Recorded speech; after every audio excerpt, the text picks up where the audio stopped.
하늘의 문을 여소서 이곳을 주목하소서 주를 향한 노래가 꺼지지 않으니 하늘을 열고 보소서 이곳에 임재하소서 주님을 기다립니다 기도의 향기가 하늘에 닿으니 주여 임재하여 주소서 이곳에 오셔서 이곳에 앉으소서 이곳에서 드리는 예배를 받으소서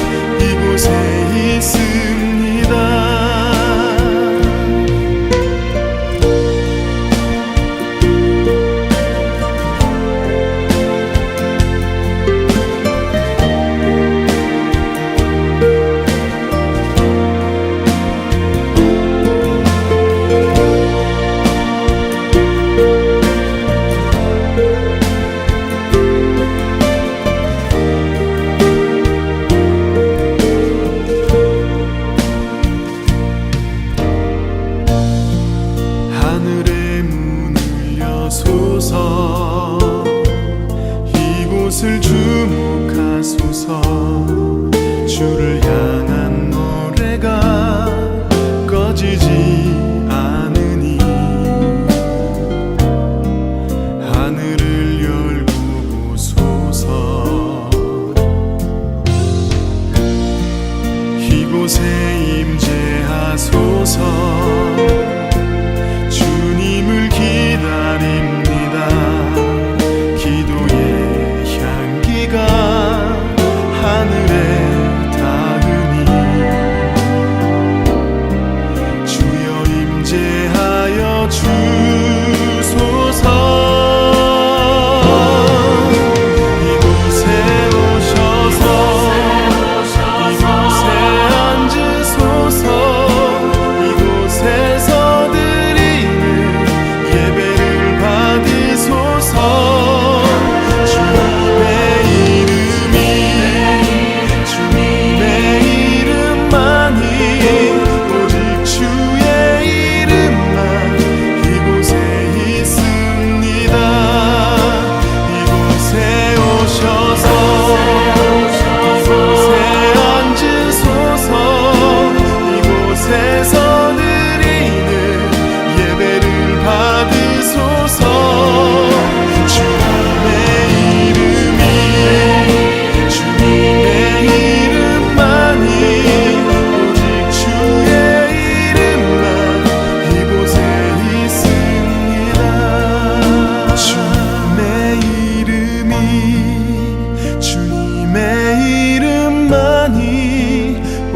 주의 이름만 이곳에 있습니다.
날 정결케 하고 주 보혈 날 자유케 하니 주 앞에 나 예배하는 이 시간 나의 모든 것을 주께 드리네. 주의 손 날 위해 지키셨고 주의 발 날 위해 박히셨으니 이제는 내가 사는 것이 아니요 오직 주를 위해 사는 것이라.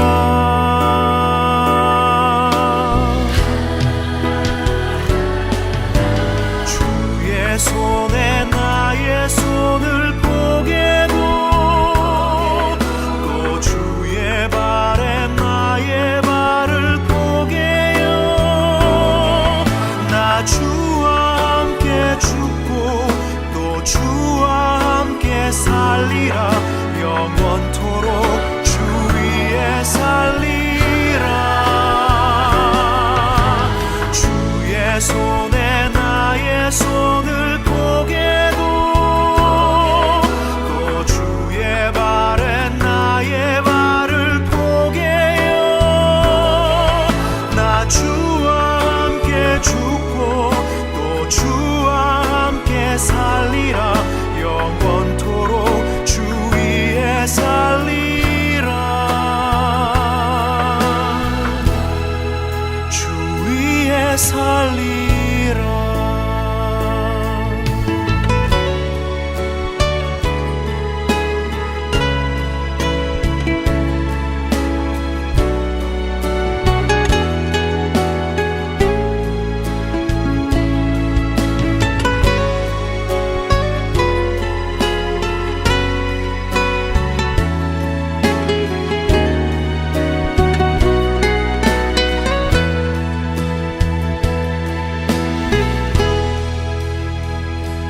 주의 손 날 위해 지키셨고 주의 발 날 위해 박히셨으니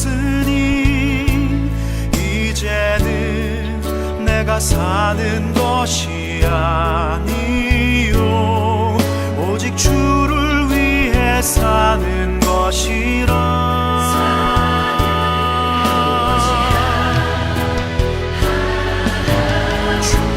손에 나의 손을 포개고 또 주의 발에 나의 발을 포개요. 나 주와 함께 죽고 또 주와 함께 살리라. 영원토록 주 위에 살리라. 주의 손에 나의 손을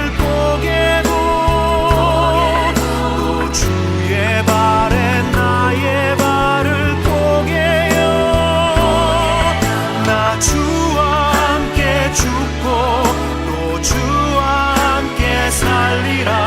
영원토록 주 위에 살리라.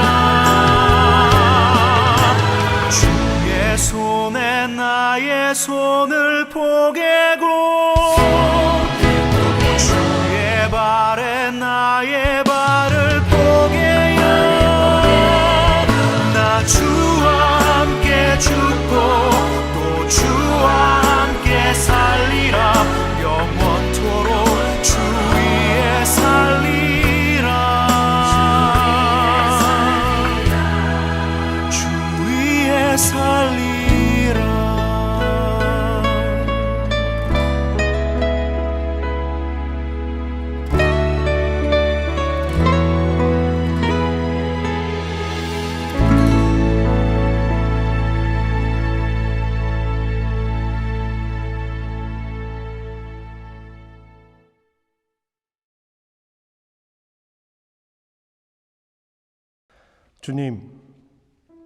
주님은 우리를 죄와 율법과 죽음에서 벗어나 주님 안에서 자유롭게 살게 해주셨습니다. 그러나 우리는 어리석게도 자유를 죄에 반납하고 스스로 죄의 종이 되어 살았습니다. 나의 만족을 구하며 욕심을 따라 살았지만 결국 삶은 더욱더 힘겨워졌고 감사는 사라졌습니다. 주님, 우리를 긍휼히 여겨 주시옵소서.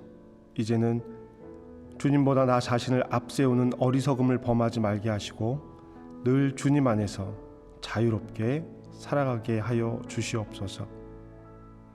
한 주간 동안 생각으로, 마음으로, 또 말로 지은 죄들이 있습니다. 글로 지은 죄들도 있을 것입니다. 하나님, 이 시간 회개를 선포하며 참회의 기도를 드립니다. 주여, 우리를 불쌍히 여겨 주시옵소서. 다 함께 참회의 기도 드리십니다.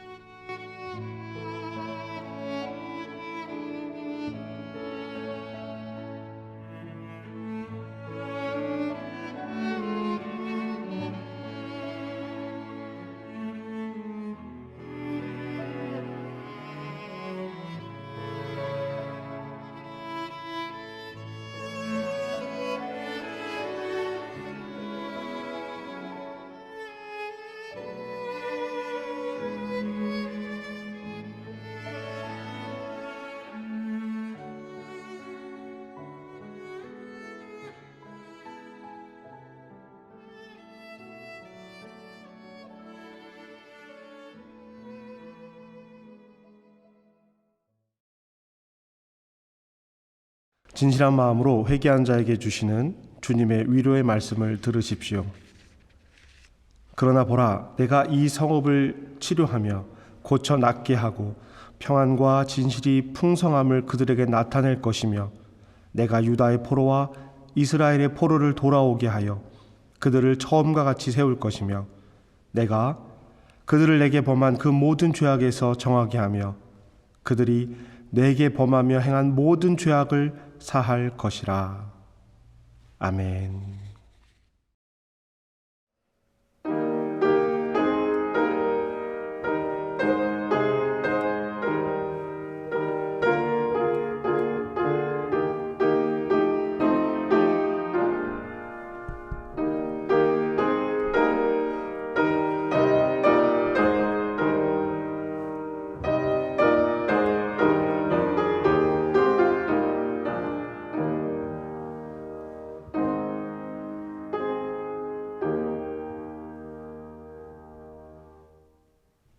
오늘은 부활절 세 번째 주일입니다. 시편 116편 16절에서 18절 말씀으로 우리 하나님 앞에 예배하며 나아가겠습니다. 여호와여, 나는 진실로 주의 종이요 주의 여종의 아들 곧 주의 종이라. 주께서 나의 결박을 푸셨나이다. 내가 주께 감사제를 드리고 여호와의 이름을 부르리이다. 내가 여호와께 서원한 그의 모든 백성이 보는 앞에서 내가 그것을 지키리로다. 아멘.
전능하사 천지를 만드신 하나님 아버지를 내가 믿사오며 그 외아들 우리 주 예수 그리스도를 믿사오니 이는 성령으로 잉태하사 동정녀 마리아에게 나시고 본디오 빌라도에게 고난을 받으사 십자가에 못 박혀 죽으시고 장사한 지 사흘 만에 죽은 자 가운데서 다시 살아나시며 하늘에 오르사 전능하신 하나님 우편에 앉아 계시다가 저리로서 산 자와 죽은 자를 심판하러 오시리라.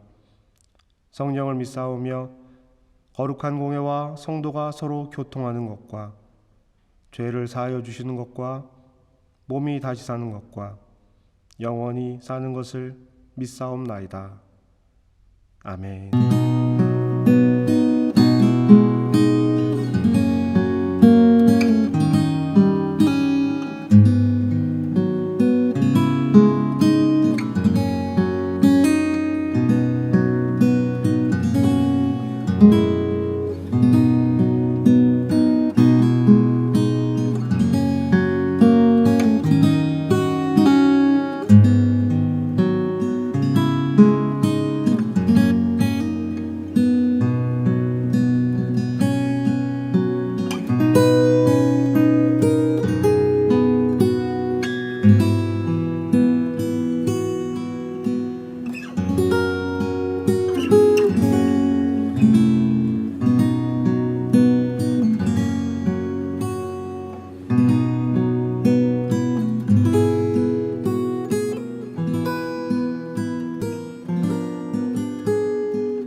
하나님, 오늘도 말씀을 통해 우리의 허물을 돌아보게 하시니 감사합니다.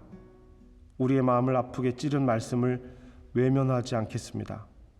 아파도 그 말씀을 곱 씹으며 새로움의 계기로 삼겠습니다. 넓고 편한 길은 죽음에 이르고 좁고 험한 길은 생명의 이름을 잊지 않겠습니다. 주님을 향한 감사의 마음과 새로운 다짐을 담아 예물을 드리오니 받아 주옵소서. 우리의 모든 것이 주님에게서 온 것임을 기억하게 하시고 우리의 삶이 하나님께 속한 것임을 잊지 않게 하옵소서. 늘 주님과 동행하며 살게 하옵소서. 귀한 예물을 드린 손길을 축복합니다. 넉넉하지 않은 삶 속에서도 기꺼이 드리는 그 손을 기억하여 주시옵소서. 하나님, 소망을 이 땅에 두지 않고 하나님 나라에 두며 이 땅에서 승리하며 살아가기를 애쓰고 수고하는 성도들의 삶을 축복합니다. 하나님, 물질의 어려움으로 인하여 곤란을 겪지 않게 하여 주시옵시고 오늘도 우리에게 일용할 양식으로 살아가게 하여 주시옵소서. 예수님의 이름으로 축복하며 기도합니다. 아멘. 사랑하고 축복합니다. 여러분 때문에 행복합니다. 오늘은 부활절 세 번째 주일이면서 우리가 4월의 마지막 주일 예배로 이렇게 드리고 있습니다. 여전히 영상으로 예배를 드리고 있는 이 시간이지만 여러분들을 이렇게 만날 수 있어서 참 행복하고 감사합니다. 우리가 영상으로 예배 드리는 날들이 이제 계획적으로는 얼마 남지 않았습니다. 4월 30일 있을 회의가 어떤 결론을 가져올지 아직 예측하지는 못하겠지만 지금 이렇게 지나가는 일들을 보면 5월 첫 번째 주까지 영상으로 예배를 드리고 5월 두 번째 주일부터 우리가 만나는 예배를 함께 드릴 수 있을 것이다 라고 예상을 하고 있는데요. 여러분 이 시간들을 위해서 함께 기도해 주시고 함께 마음 모아 주시기를 다시 한번 부탁드리겠습니다. 2달 넘는 시간 동안 떨어져 있다가 이제 만나는 시간인데요. 여러분 우리가 함께 만날 때 기쁨으로 만나 예배할 수 있도록 여러분 함께 기도해 주시기를 부탁드리겠습니다. 더불어서 예배 준비를 위해서 함께 기도해 주시기를 부탁드리겠습니다. 우리가 이제 예배를 다시 준비해 나가게 될 텐데요. 이번 주, 다음 주 예배를 준비하는 동안 여러분 모여서 예배 드리는 것들을 우리가 함께 기도하고 또 예배 순서, 또 예배 담당자들을 결정하고 또 전달해 드리는 시간들을 갖게 될 것인데요. 여러분 함께 기도해 주시길 부탁드립니다. 특별히 더 기도 부탁드리는 것은 예배 반주자를 위해서 여러분 함께 기도해 주시기를 부탁드리겠습니다. 우리 청년 학생들이 일시 귀국을 하고 있는 상태이고요. 우리가 예배로 모일 때 우리가 함께 예배하면서 반주자로 또 예배자로 섬겨줄 분들을 기다리고 있습니다. 여러분 재능이 있으신 분들은 기도하시면서 함께 마음 모아 주시기를 부탁드리겠습니다. 온라인 헌금 계속 동참해 주셔서 감사합니다. 우리가 다시 모일 때는 우리 예배 또 교회 현황들을 다시 한번 여러분들께 말씀드리면서 함께 교회를 위해서 기도하게 될 텐데요. 우리가 이 시간 동참해 주셔서 감사드리고 또 온라인으로 동참하시기 어려우셨던 분들, 집에서 개별적으로 주일 헌금들을 드리고 모으셨던 분들은 모이는 예배 때 하나님께 드려주시면 감사하겠습니다. 네, 우리 마당신방 한 주간 동안 했는데요. 많은 가정을 방문하지 못했습니다. 우리 어르신들 구역을 중심으로 방문을 하고 있는데요. 방문 일정이 잘 맞지 않기도 하고 그래서 몇 가정 많이 못하긴 했는데요. 5월 달까지 계속 진행을 하도록 하겠습니다. 여러분 기도해 주시고요.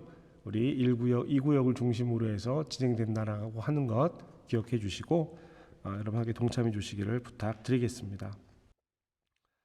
제자훈련 오늘까지 신청을 마감하도록 하겠습니다. 오늘 이후에 신청자가 없으면 전반기 제자훈련을 계획하지 않는 것으로 하도록 하겠습니다.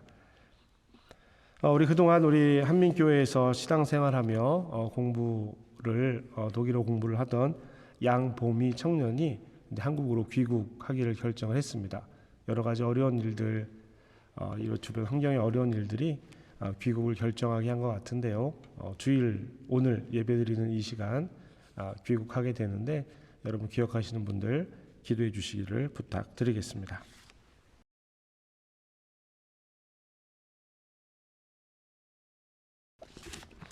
기도하시겠습니다.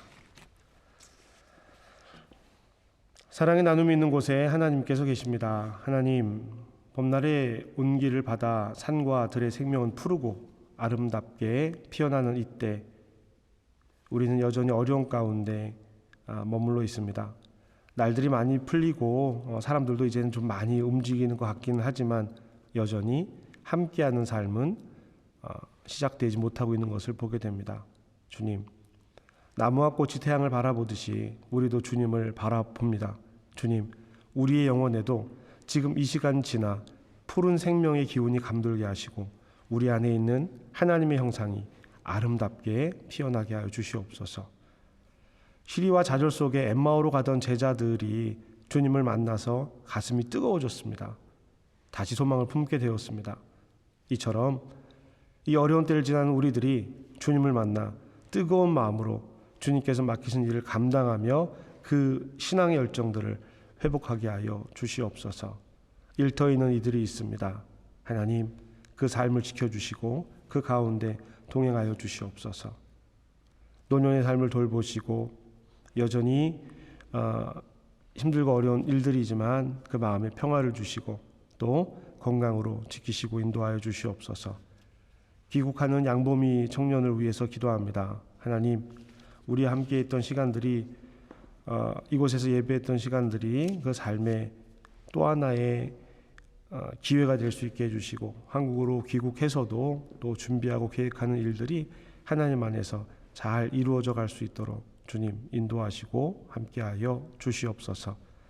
예수님의 이름으로 기도합니다. 아멘. 오늘 말씀은 베드로전서 1장 13절부터 23절까지의 말씀입니다. 베드로전서 1장 13절부터 23절까지의 말씀, 저와 여러분 함께 교독하시고 마지막 절을 함께 합독하도록 하겠습니다. 다 찾으셨죠? 베드로전서 1장 13절입니다. 그러므로 너희 마음의 허리를 동이고 근신하여 예수 그리스도께서 나타나실 때에 너희에게 가져다 주실 은혜를 온전히 바랄지어다. 너희가 순종하는 자식처럼 전에 알지 못할 때에 따르던 너희 사역을 본받지 말고 오직 너희를 부르신 거룩한 이처럼 너희도 모든 행실에 거룩한 자가 되라. 기록하였으되 내가 거룩하니 너희도 거룩할지어다 하셨느니라. 외모로 보시지 않고 각 사람의 행위대로 심판하시는 이를 너희가 아버지라 부른즉 너희가 나그네로 있을 때에 두려움으로 지내라. 너희가 알거니와 너희 조상이 물려준 헛된 행실에서 대속함을 받은 것은 음이나 금같이 없어질 것으로 된 것이 아니요 오직 흠 없고 점 없는 어린 양 같은 그리스도의 보배로운 피로 된 것이니라. 그는 창세 전부터 미리 알림 바 되시니나 이 말세에 너희를 위하여 나타나신 바 되었으니 너희는 그를 죽은 자 가운데서 살리시고 영광을 주신 하나님을 그리스도로 말미암아 믿는 자니 너희 믿음과 소망이 하나님께 있게 하셨느니라. 너희가 진리를 순종함으로 너희 영혼을 깨끗하게 하여 거짓이 없이 형제를 사랑하기에 이르렀으니 마음으로 뜨겁게 서로 사랑하라. 너희가 거듭난 것은 썩어질 씨로 된 것이 아니요 썩지 아니할 씨로 된 것이니 살아있고 항상 있는 하나님의 말씀으로 되었느니라. 그러므로 모든 육체는 풀과 같고 그 모든 영광은 풀의 꽃과 같으니 풀은 마르고 꽃은 떨어지되 오직 주의 말씀은 세세토록 있도다 하였으니 너희에게 전한 복음이 곧 이 말씀이니라. 아멘. 이 말씀을 우리에게 주신 하나님의 말씀입니다.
사랑하는 성도 여러분, 여러분에게 평화 인사를 드립니다.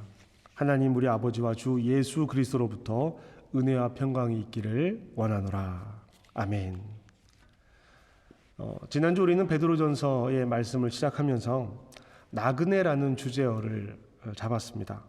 그래서 지난주 설교 제목은 나그네 어디로 향할 것인가 라는 제목으로 말씀을 나누면서 방향성에 대해서 이야기를 나누었습니다. 방향성, 우리가 무엇을 바랄 것인가. 이것은 그리스도인의 정체성이라고도 말할 수 있습니다. 이 정체성이라는 것은요, 모든 행동의 바탕, 모든 행동의 근본이 되는 것입니다. 인간의 모든 행동은 이 정체성을 바탕으로 드러나게 되어 있습니다. 무엇을 바라는가, 그가 원하는 것이 무엇인가, 무엇을 행하는가, 이것을 보면 그 사람이 어떤 사람인지를 알 수 있게 됩니다. 이것은 몇 마디 말로 드러나는 것이 아닙니다. 몇 가지 행동으로 드러나는 것도 아닙니다. 사람들 앞에서 행하는 몇 마디 말, 그리고 사람들 보이는 데 행하는 몇 가지 행동이 그것을 드러내는 것이 아닙니다. 그런 행동들은요, 잠시 동안은 흉내낼 수 있습니다. 그런데 그렇게 흉내내는 것은 지속적이지 못합니다. 그리고 이 잘못된 정체성을 갖는 경우가 또 있습니다. 잘못된 정체성 혹은 왜곡된 정체성을 갖는 경우가 있는데요. 이 말이 무슨 말씀이냐면 나는 이런 사람입니다 라고 이야기를 하고 있지만 그 이야기하는 내용 자체가 잘못되고 왜곡된 정보를 가지고 만들어진 정체성이라는 뜻입니다. 이런 정체성을 자기 확신의 정체성이라고 저는 이야기를 합니다. 자기 확신의 정체성을 갖게 되면, 특별히 그리스도인들이 자기 확신의 정체성을 갖게 되면 그리스도인이라는 이름으로, 예수의 이름으로 전혀 다른 삶을 살게 되는 경우를 보게 됩니다. 자기 확신의 정체성이라는 것, 성경이 가리키고 있는, 그리고 예수께서 말씀하시고 가르치신 내용으로 채워지는 정체성, 그것으로 세워지고 그것을 바탕으로 해서 차곡차곡 세워지는 정체성이 아니라 그 내용을 자기 마음대로 변형시키는 거예요. 그 내용을 자기에게 이롭게 변형시킨 것, 그것을 자기의 정체성으로 삼는 것, 이것을 자기 확신의 정체성이라고 이야기하는 것입니다. 우리는 성경을 통해서 하나님을 만나고 예수님을 만나고 성령님을 만나게 되어 있습니다. 그리고 교회 공동체는 이 만남을 실제로 이어가고 있는 것입니다. 교회는 하나님을 믿고 예수로 말미암아 구원에 이르러 예수를 그리스도로 고백하며 예수께서 요청하신 삶을 성령님의 도우심으로 살아가기를 다짐하는 사람들, 즉 예수님을 메시아로 그리스도로 믿는 사람들이 모인 공동체가 교회입니다. 그래서 교회의 머리는 늘 항상 예수님이 되시는 것입니다. 여러분, 교회는 좋은 만남을 위해서 있는 곳이 아닙니다. 사귀기 위해서, 다른 좋은 사람들을 사귀기 위해서 교회가 존재하는 것도 아닙니다. 더 정확히 말하면 좋은 만남과 사귐이나 봉사, 이런 것을 목적으로 하는 곳이 아니라는 것입니다. 그렇기 때문에 교회답다라고 하는 말은 좋은 곳, 좋은 만남이 있는 곳, 좋은 사귐이 있는 곳, 이런 것이 교회답다라는 말의 의미가 아닙니다. 여러분, 그러면 교회답다라는 말의 의미가 무엇일까요? 무엇이 교회이겠습니까? 교회답다라는 말은요, 아브라함에게 하나님께서 너에게 자손을 바다의 모래처럼 하늘의 별처럼 많게 하실 거야 라고 약속하시는 장면에서 교회다움의 정체성을 확인해 볼 수 있습니다. 이스라엘 백성들을 선택한 하나님의 의도가 지금 교회를 이룬 우리에게 주어지는 그 의도와 동일하기 때문입니다. 창세기 18장 19절에 있는 말씀입니다. 내가 그로 그 자식과 권속에게 명하여 여호와의 도를 지켜 의와 공도를 행하게 하려고 그를 택하였나니 이는 나 여호와가 아브라함에게 대하여 말한 일을 이루려 함이니라. 아멘. 하나님께서 아브라함을 택하신 것은 아브라함이 그 자식과 그 자손들을 잘 가르쳐서 하나님에게 순종하는 거예요. 그리고 하나님에게 순종하여서 하나님께서 말씀하신 올바른 일들, 바른 일들을 하도록 가르치고 이끌어가기 위해서 하나님께서 성령을 통해서 교회를 이 땅에 이루신 것도 마찬가지입니다. 하나님께서 세우시고 예수를 메시아로 왕으로 모시고 그 법을 따라 우리를 살아가게 하기 위해서 교회를 이루신 것입니다. 여러분, 예수님은 구원자이십니다. 그러나 예수님으로 인해 구원받은 이들에게는 예수님이 구원자이면서 왕도 되시는 거예요. 예수님의 명령을 따라 살아가야 하는 것입니다. 구원자 예수님은 왕이신 예수님이 되는 겁니다. 그러면 교회답다라는 말은 왕이신 예수님의 말씀을 따라 살아가는 것이 교회다운 것입니다. 내가 어디에 속한지 분명히 알아야 내가 할 수 있는 일들을 분명히 할 수 있습니다. 우리는 세상에 속한 사람들이 아니라 교회에 속한 사람들입니다. 우리는 이 세상에 속해 있는 것이 아니라 이 세상에서는 하나님의 백성인 나그네로 삶을 살아가는 것입니다. 우리가 속한 것은 하나님 나라예요. 그러면 우리는 이 세상 속에서 하나님 나라의 법칙을 따라 살아가야 하는 것입니다. 그런 사람들이 모여 있는 것이 교회예요. 그렇기 때문에 교회의 머리는 예수님이 되시는 겁니다. 구원자이시며 왕이신 예수님을 만나는 것입니다. 하나님의 백성으로 하나님의 뜻을 따라 나그네로 사는 이들, 즉 이 땅에서 그리스도인들이 가져야 하는 정체성을 우리는 성경을 통해서 배웁니다. 성경은 하나님께서 우리에게 주신 약속과 삶에 대한 가르침을 담고 있어요. 구약의 말씀도 예수님의 말씀도 그 삶에 대한 약속을 한마디로 정의하는 것이 무엇이냐면 하나님을 사랑하고 이웃을 사랑하는 것입니다.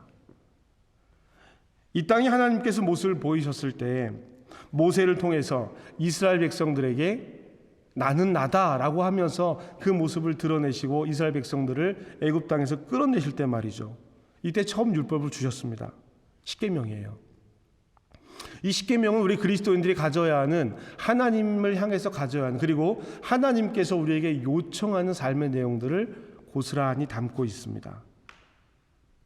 그런데 이 십계명이요, 우리가 늘 십계명을 바라봐서 그렇지 고대 근동의 다른 신들이 가지고 있는 개념에 비하면 이 십계명은 조금 이상한 계명입니다. 보통은 신에 대해서 복종하는 것만을 요청합니다. 신에 대해서 어떻게 제사를 드릴 것이고 신이 바라고 원하는 것을 어떻게 들어주면 그 다음에 내가 이루어가는 것들에 대해서 이야기하는 것이 보통의 고대 근동의 종교였는데요. 이 하나님께서는요, 하나님을 향해서 순종하는 것과 그 법칙과 이웃을 향해서 가져야 하는 삶의 법칙들을 함께 말씀해 주고 계세요. 십계명은 1번부터 4번까지는 하나님과 관련되어진 내용들입니다. 여러분 다 아시죠? 그리고 5번부터 10번까지는 부모님으로부터 시작해서, 즉 가족으로부터 시작해서 이웃을 향해서 나타내진 하나님의 뜻을 볼 수 있습니다.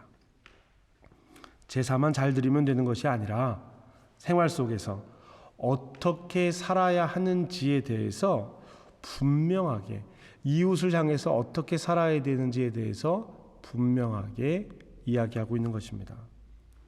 율법을 자세히 기록하고 있는 레위기도 그렇습니다. 레위기는 십계명의 내용을 확장해서 자세히 설명을 하고 있습니다. 1장부터 16장까지는 제사와 제사장에 관련된 내용들이 기록되어져 있습니다. 제사장들이 어떻게 해야 하는지, 제사는 어떻게 드려야 하는지, 어떤 주에는 어떤 제사를 드려야 하는지, 하나님과 사람 사이에 이루어나는 일들에 대해서 기록을 하고 있습니다. 그리고 17장부터 26장까지는요, 이웃과 관련되어진 이야기들을 담고 있습니다. 이웃과에 관련된 이야기들. 하나님은 이스라엘 백성에게 하나님에 관한 법과 이웃에 관한 법을 말씀하시면서 그 이유를 이렇게 말씀하십니다. 레위기 19장 2절에 있는 말씀입니다. 너는 이스라엘 자손의 온 회중에게 말하여 이르라. 너희는 거룩하라. 이는 나 여호와 너희 하나님이 거룩함이니라. 아멘. 다시 말씀드립니다. 고대 종교는요, 다른 사람과의 관계를 중요하게 여기지 않았습니다. 오직 신과 나예요. 신을 만족시키면 그 신은 내가 원하는 것을 다 이루어주는 겁니다. 그래서 내가 원하는 것을 얻으려고 자기 자식까지 제물로 바치는 거예요. 내 자식을 바칠 만큼 난 간절하게 당신에게 이것을 원하니까 내 이 소원을 들어달라는 이야기죠. 이스라엘이 하나님께 벌을 받고 선택받은 민족의 지위를 뺏긴 것은요, 제사를 잘못 드려서가 아닙니다. 고대 신들에게 드리는 것처럼 그렇게 제사를 드렸기 때문이에요. 예언자들이 등장해서 하나님께 드리는 제사를 제대로 드리지 않았다라고 하는 이야기는 뭐냐면 제사의 행위 자체가 잘못되어 있는 것을 이야기하는 것이 아닙니다. 제사는 드렸어요. 그러나 이 제사를 드리면서 고대 종교를 따르는 다른 사람들처럼 행동하는 것에 대해서 경고를 하는 것입니다. 너희가 제사를 드리면서 왜 이웃을 향한 마음들, 가난한 사람들, 고아와 과부들을 향한 마음들을 다 잃어버렸느냐? 왜 바알에게 제사 드리는 것처럼, 아니 바알에게 제사 지낸 사람들도 있었어요. 하나님이 그걸 원하는 것 같지 않으니까 아예 바알을 향해서 제사한 사람들도 있었습니다. 그리고 하나님께 예배하는 사람들도요, 꼭 바알에게 예배하는 것처럼 예배하는 거예요. 그렇게 제사를 지내는 거예요. 십계명에 1번부터 4번까지만 붙들고 있는 겁니다. 여러분, 바리새인들을 기억하십시오. 사두개인들과 제사장들을 기억해 보십시오. 제사를 드리지 않고 율법을 지키지 않아서 하나님께 독사의 자식들이라고 욕먹은 것이 아니에요. 다 했습니다. 오히려 엄격하게 그것을 잘 지켰기 때문에 사람들에게 존경을 받았습니다. 그런데 그들에게는 이웃을 사랑하는 마음이 없었습니다. 자기를 위해서, 자기 가족을 위해서, 자기 민족을 위해서, 자기 확신의 정체성으로 만족하는 이들이었습니다. 자기 확신의 정체성이요. 이렇게만 하면 하나님께서 내 소원을 들어주실 거야. 이 자기 확신이요. 예수님은 그들에게 그것이 아니라 하나님을 사랑하고 내 이웃을 내 몸처럼 사랑하라라고 가르치신 것입니다. 그리고 이 내용은 오늘 우리에게도 마찬가지입니다. 내가 원하는 교회가 아니라 하나님께서 원하는 교회가 되어야 합니다. 자기 확신에 사로잡혀서 교회는 이래야 해 라고 하는 그런 교회가 아니라 하나님이 말씀하시고 하나님께서 뜻하시는 그 교회가 우리의 교회가 되어야 하는 것입니다.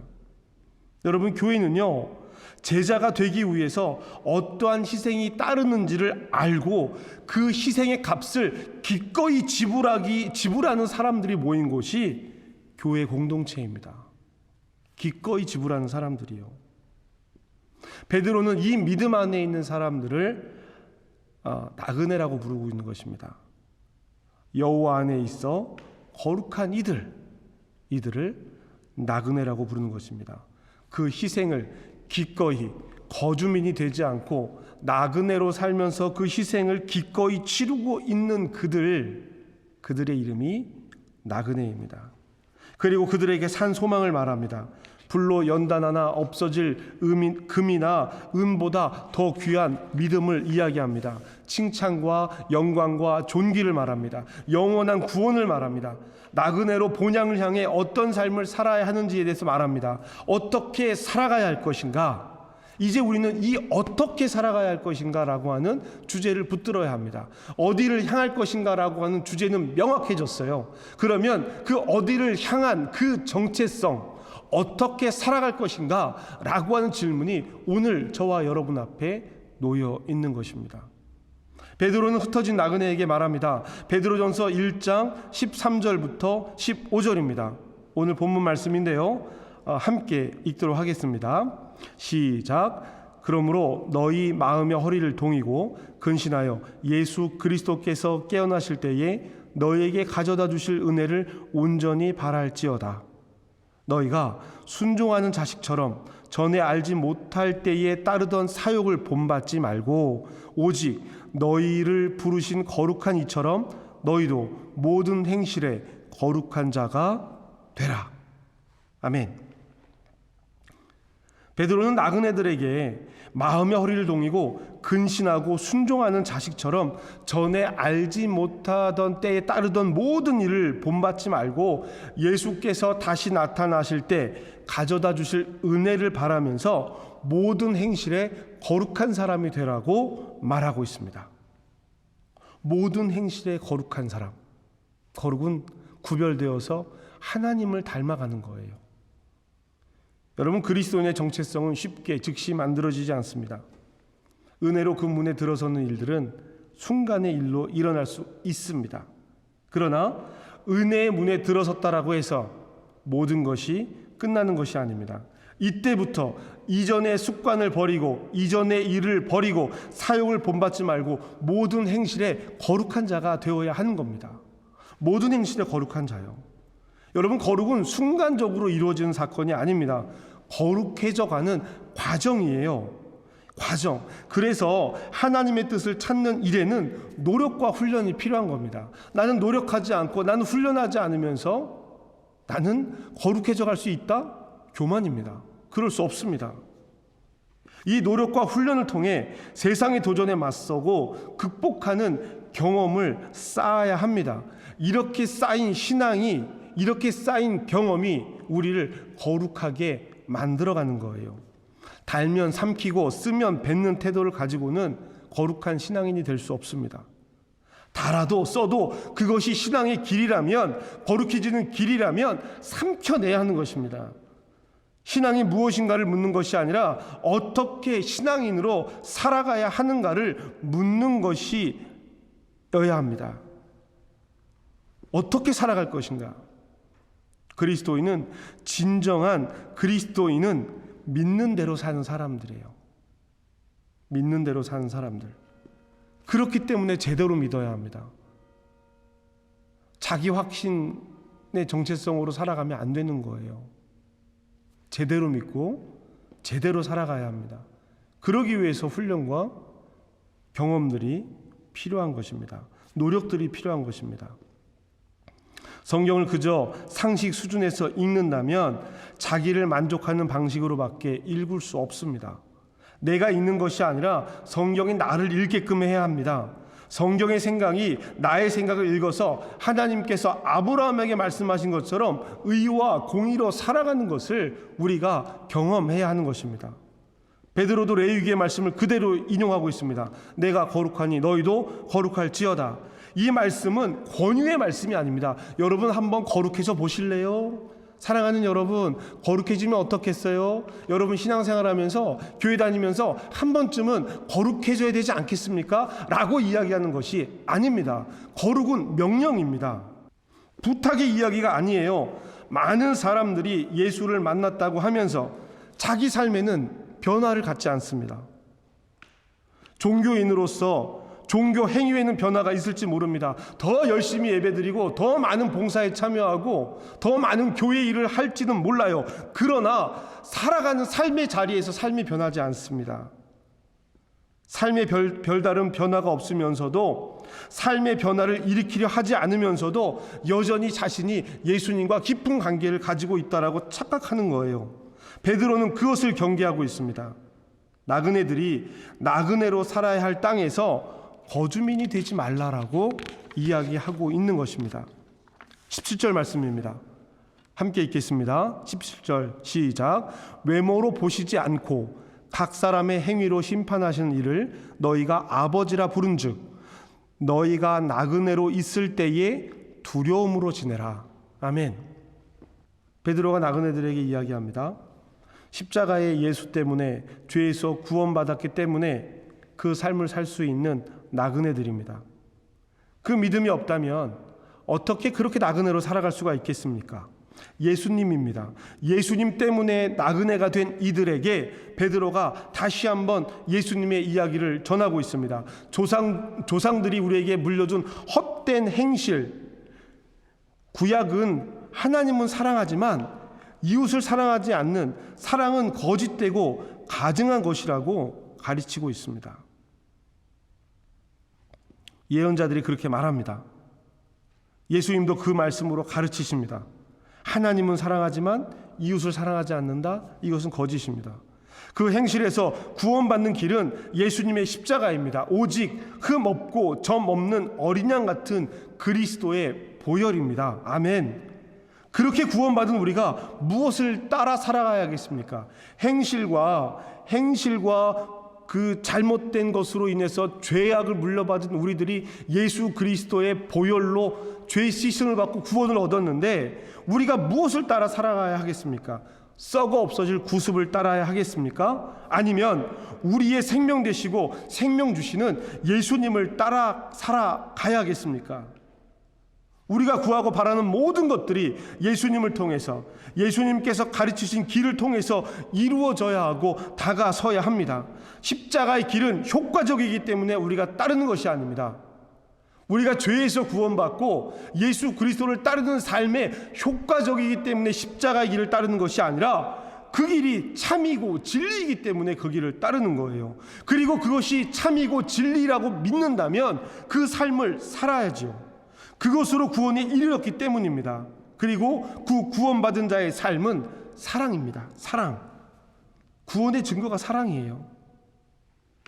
우리 21절, 22절 말씀을 함께 읽겠습니다. 시작. 너희는 그를 죽은 자 가운데서 살리시고 영광을 주신 하나님을 그리스도로 말미암아 믿는 자니, 너희 믿음과 소망이 하나님께 있게 하셨느니라.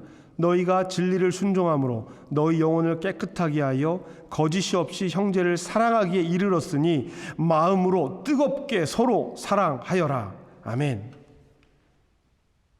사랑하는 성도 여러분, 우리는 그리스도인들입니다.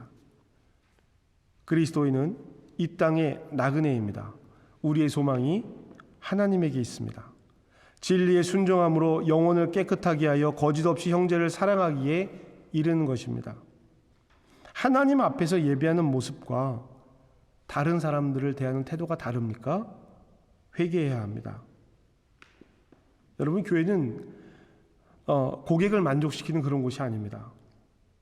교회는 내 취향과 기분에 따라서 오고 가는 곳이 아닙니다. 그런데 현대의 많은 사람들이 교회를 소비주의 경향으로 교회를 따릅니다. 선택합니다. 소비주의예요. 고객이 왕이다라는 거예요. 이런 소비주의의 가치가 교회에도 있습니다. 여러분, 소비주의라는 말은요, 채워지지 않는다라는 이야기예요. 그 말 자체에 그렇습니다. 소비가 주의가 되는 것이니까요. 끝없는 공허함입니다. 끝없이 채워지지 않는 만족입니다.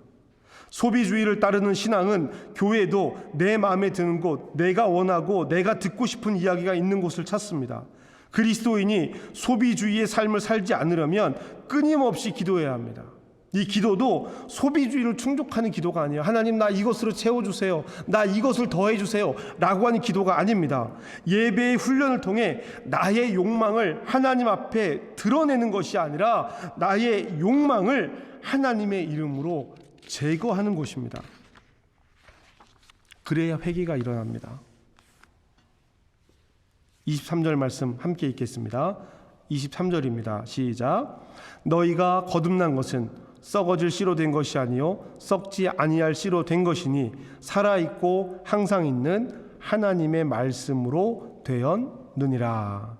아멘. 우리 이어서 25절 말씀도 같이 읽을게요.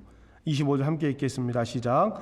오직 주의 말씀은 세세토록 있도다 하였으니 너희에게 전한 복음이 곧 이 말씀이니라. 아멘. 요 사이의 말씀에 성경 말씀이 인용되어져 나오고 있습니다. 이사야서에 있는 말씀이 이 사이에 끼어져 나옵니다. 모든 육체는 풀과 같고 그 모든 영광은 풀의 꽃과 같으니 풀은 마르고 꽃은 떨어지되 오직 여호와의 말씀은 세세토록 있을지어다. 저는 25절 말씀을 읽었는데요. 모든 육체와 풀과 꽃은 소비주의를 상징합니다. 썩어 없어질 것입니다. 우리가 바라는 것은 썩어 없어질 것도 아니고 우리를 거듭나게 한 것이 썩어 없어질 것도 아닙니다. 하나님의 말씀, 곧 말씀입니다. 나그네, 이 땅을 어떻게 살아가야 할 것인가? 그리스도인의 정체성을 가지고 거룩하신 하나님처럼 거룩하게 살아가야 합니다. 우리가 신앙을 훈련해야 하는 이유입니다. 우리가 예배하는 이유이고 기도하는 이유입니다. 우리가 제자 훈련이든 양용이든 그 종류의 이름이 어떻게 붙든지 간에 신앙을 훈련하는 이유이기도 합니다. 저절로 그렇게 되지 않아요. 스스로 세운 길은 잘못된 자기 확신의 정체성이 될 수 있습니다. 나그네로 이 땅을 살아가는 삶을 함께 훈련하고 익히고 서로 뜨겁게 사랑하는 것을 배우는 것이 신앙의 훈련입니다. 우리가 제자 훈련을 하는 것도 우리를 부르신 거룩한 이처럼 모든 행실에 거룩하기 위해서입니다. 현대의 많은 분들에게요, 죽음에 대해서 물어볼 시간들이 있습니다. 젊은 사람들이나 연세가 드신 분들이나 많은 경우 고통스럽지 않게 죽었으면 좋겠다 라고 말씀을 하세요. 아프지 않고 편안하게 죽었으면 좋겠다. 며칠만 고생하고 짧게 고생하고 편안하게 죽었으면 좋겠다. 그렇게 말씀들을 하십니다. 그렇게 이야기들을 해요. 죽음의 순간을 맞이하는 것, 그 자체를 두려워하고 있습니다. 편안하게 죽었으면 좋겠다라는 이야기는 죽음 자체에 대한 두려움인 것입니다. 그런데 중세 그리스도인들에게 죽음에 대해서 이야기를 물어보면 중세 그리스도인들은 죽음 자체를 두려워하지 않았다라고 합니다. 죽으면 하나님 나라에 가니까. 오히려 죽음의 순간을 두려워하는 것이 아니라 죽음을 맞이하는 준비하지 못한 그 때를 두려워했다라고 합니다. 죽음을 준비하지 못한 그때, 하나님 앞에 서야 하기 때문입니다. 죽을 준비를 하는 시간이 필요했다라고 이야기하는 거예요. 이건 죽음을 두려워하는 것이 아니라 죽음 이후에 만나야 될 하나님을 두려워하는 것이죠. 사랑하는 성도 여러분, 우리는 이 이야기를 통해서 오늘을 사는 삶의 의미를 찾아야 합니다. 내가 돈을 벌고 건강하고 자녀를 위해서 애쓰고 수고하는 시간만큼 내 영혼을 위해서, 그리스도인으로 내 삶을 위해서 얼마나 노력하는지요. 자녀에게 공부를 가르치고 이 세상에서 잘 살아가기 위한 지혜를 전하는 그 시간만큼 내 자녀의 신앙과 영혼을 위해서 어떤 노력들을 하고 있는지요. 내 실력을 키우고 내 능력을 키우기 위해서 노력하는 시간과 내 삶이 하나님께서 이끄시는 방향으로 이끌려 가기 위해서 얼마나 많은 시간과 노력을 투자하고 있는지요. 물어야 합니다. 죽음 이후의 시간들, 나그네의 삶이 끝나고 내 본향으로 돌아갔을 때를 기억하며 살아가는 것이 우리가 이 땅에서 살아가는 삶의 의미입니다. 사랑하는 성도 여러분, 여러분이 나그네가 되기를 주님의 이름으로 축복합니다. 하나님 나라의 나그네된 백성이 되기를 주님의 이름으로 축복합니다. 교회를 세우기 위해서 따른 희생을 분명히 알고 기꺼이 그 값을 지불하는 이들이 되기를 주님의 이름으로 축복합니다. 주님을 만나 주님으로 인해 변화된 삶을 기꺼이 살아가시기를 주님의 이름으로 축복합니다. 내가 어디에 속한 사람인지 분명히 알고 내가 무엇을 해야 하는지 결단할 수 있는 그리스도인들이 되시기를 주님의 이름으로 축복합니다. 나를 편안하게 하는 물질주의, 소비주의를 벗어나 성경에 담긴 이야기와 나의 이야기를 함께 만들어 가기를 주님의 이름으로 축복합니다. 기도로, 예배로 훈련하여 나의 욕망을 하나님께 드리는 것이 아니라 나의 욕망을 하나님의 이름으로 제거하는 이들이 되기를 주님의 이름으로 축복합니다. 그 모든 예수의 길에 하나님께서, 성령님께서 함께 하시기를 주님의 이름으로 축복합니다. 아멘. 기도하시겠습니다. 하나님, 나그네된 우리가 어떻게 살아야 할 것인가?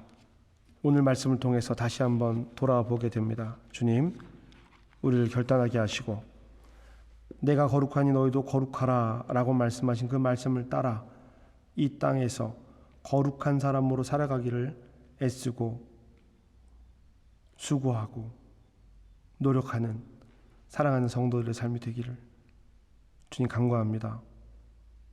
이루시고 인도하여 주시옵소서. 그래서 기꺼이 하나님 나라를 위해서 나의 욕망을 포기하고 하나님께 드리는 참 그리스도인들이 되기를, 그렇게 아름다운 교회를 이루어가기를 주님의 이름으로 축복합니다. 예수님의 이름으로 기도합니다. 아멘.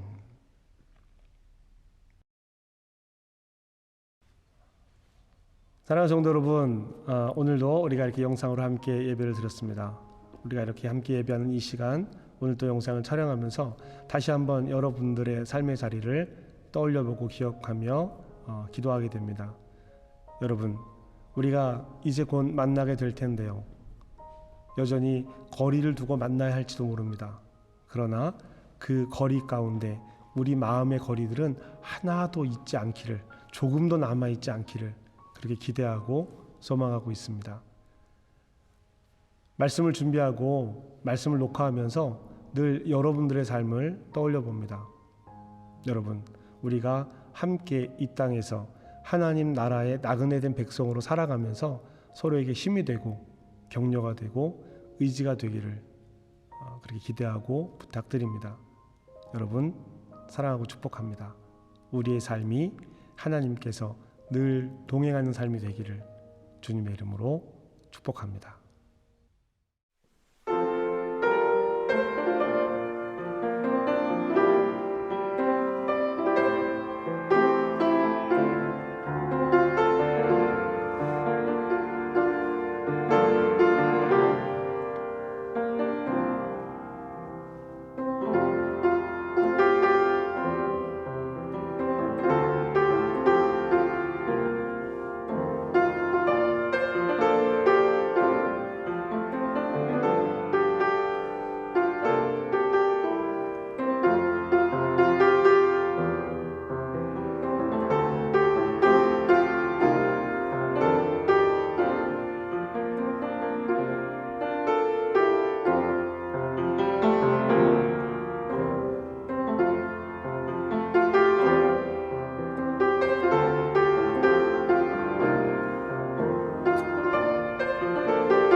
이제는 우리를 죄에서 구원하신 예수 그리스도의 은혜와 그 아들을 이 땅에 보내주신 하나님의 크신 사랑과 우리 안에 살아계셔서 우리의 삶을 인도하시는 성령님과의 교제 교통함이 나그네 어떻게 살아갈 것인가, 어디를 향해 살아갈 것인가를 결단하고 다짐하고 소원하는 우리 사랑하는 성도들 머리 위에 지금부터 영원까지 함께 하시기를 간절히 축복하며 기도합니다. 아멘.